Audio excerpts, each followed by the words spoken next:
Okay, page 4 of the 1.5 notes for Algebra 2. We actually have 3 problems and then a summary of what we've covered in this section. All right, so we have to isolate the absolute value bars on problem 14. I'll start by adding 6 to both sides.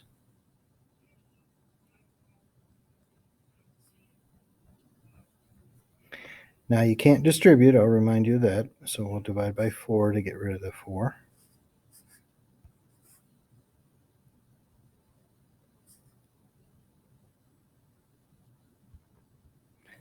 So now we have absolute value of x minus 2 is less than or equal to 5. Okay, with the less than, you use an split. So you make 2 copies. We do the same thing every time. That's what's nice about this way of doing it. And you multiply this side by -1 to get your alternate answer. All right, add 2 to both sides on this first one here. And we know that x has to be less than or equal to 7. And x also, we'll solve the other one here, distribute the -1. And now I'm going to subtract 3 from both sides, or 2 from both sides, and divide by -1. We'll turn the inequality the other way. Oops. Should be -3 there. So then we combine it into one in-between statement. You put the x between 2 less than signs, and then you put the small number down here and the big number up there. So it's in between -3 and +7.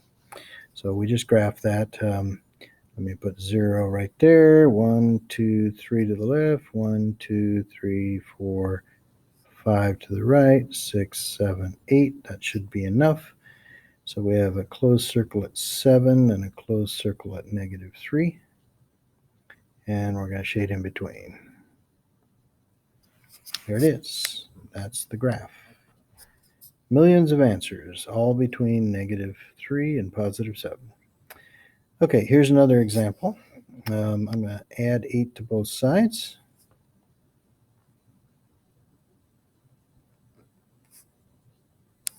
And -35 plus 8 is -27. I'll divide both sides by -3 at this point, which has the effect of turning that around. And you get 2x, absolute value of 2x is less than 9. And then I split it up. 2x less than 9, and second copy, 2x less than 9. Now I want to point something out here. On this problem, we started out with a greater than sign. But when we get isolated, it's a less than sign, and it's at that point that you decide that it's an and split. Less than is the kind of sneaky way to remember that. Okay, we'll divide by 2 here, and x will be less than 4.5. And dividing this one by 2, oh, we haven't done the -1 treatment here. Okay, so that takes us to -2x is less than 9. When the bell dies down here, I'll divide by -2 on both sides, which turns the inequality. And we have to be to the right of 4.5 and to the left of 4.5, to the right of -4.5. Now we need to write this as an in-between statement. So we're between these values here. Make sure you put the small one on the left and the big one on the right when you do this. So if I were graphing this, I'm going to go 0, 1, 2, 3, 4, 5 to the right, put a scale, 1, 2, 3, 4, 5 to the left, put a scale, and we want to be in between -4.5 and +4.5. That's where the solutions to this inequality are. Okay, if you get a positive number that's less than a negative number, something's wrong. That's a no solution impossible. So let me show you where to watch for that. If you're isolating the absolute value bars and you get down to here And all you have is that absolute value bar by itself. Now I'm going to subtract 18 here. And 10 minus 18 is negative 8. And you get down to a place where you have the absolute value by itself, then you know this is positive, and positive less than a negative number is impossible.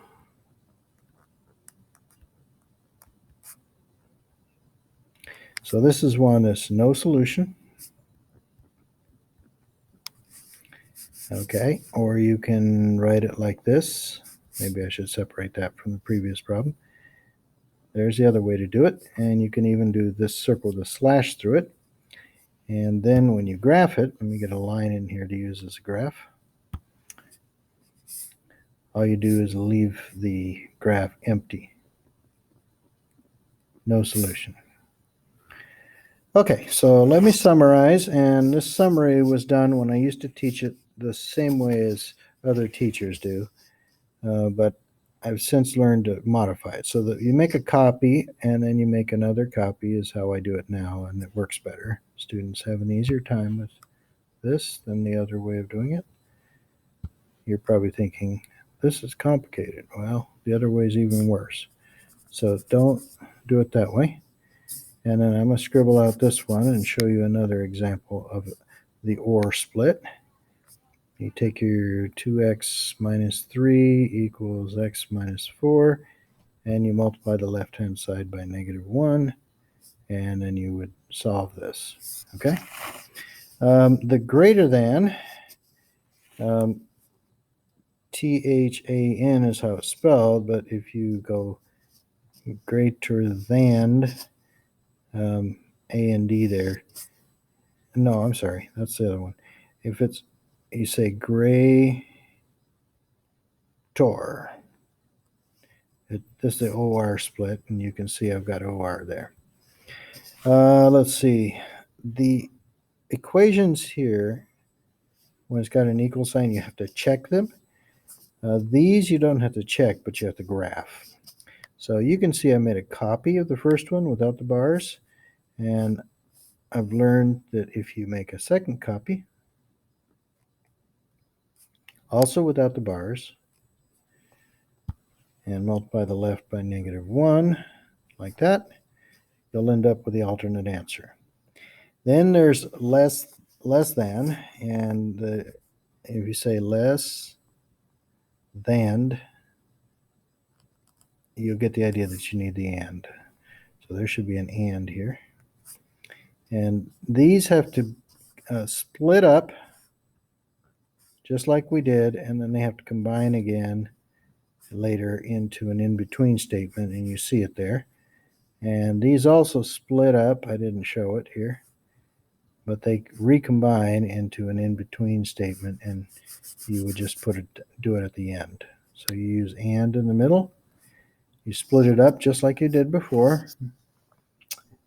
Drop the bars, make 2 copies, and the second copy gets modified with a negative 1. Solve both sides and bring it together in a in-between format version.